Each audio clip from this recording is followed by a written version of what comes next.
Well, let me say a few words about the business perspective on this. And I suppose a useful point to start would be, there are two drivers for this general kind of scheme. One's climate and the other is energy security.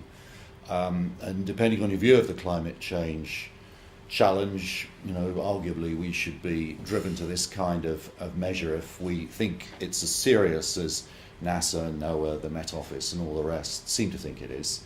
But, we're not making very much progress on pretty much on any deep and meaningful approach to carbon reductions. And the peak oil issue is different in that, whereas governments and we collectively might choose to sort of bumble on delaying the day of meaningful policy interventions, if the people who are blowing whistles about a premature peak in global oil production are correct, then we'll be forced to make these general kinds of interventions.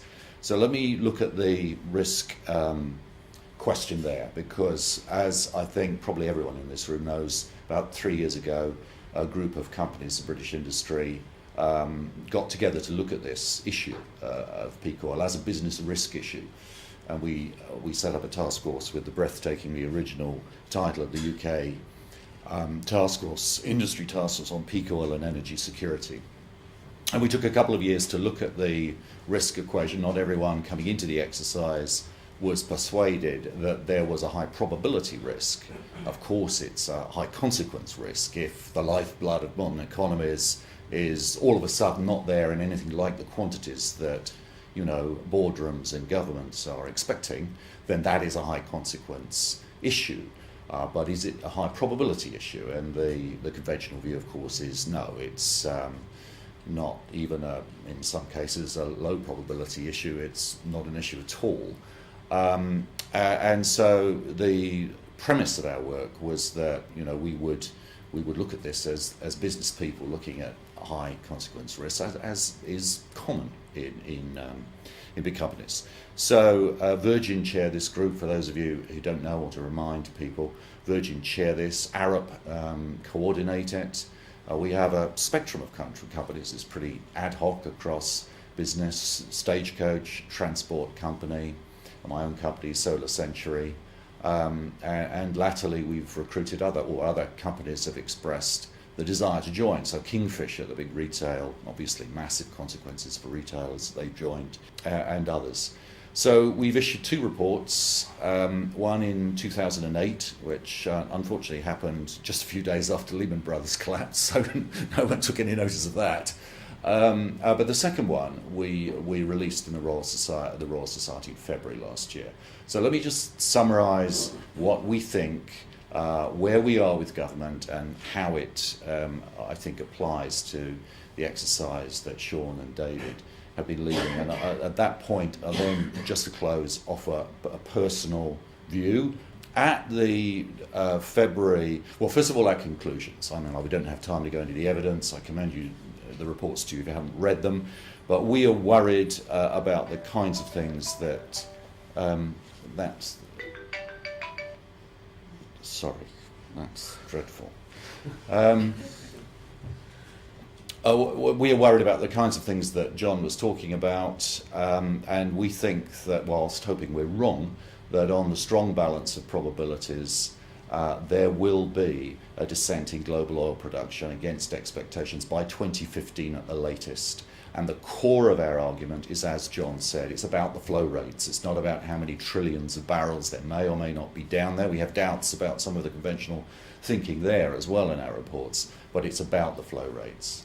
So we have just a few short years to head off the third great, or soften the landing from the third great global energy crisis.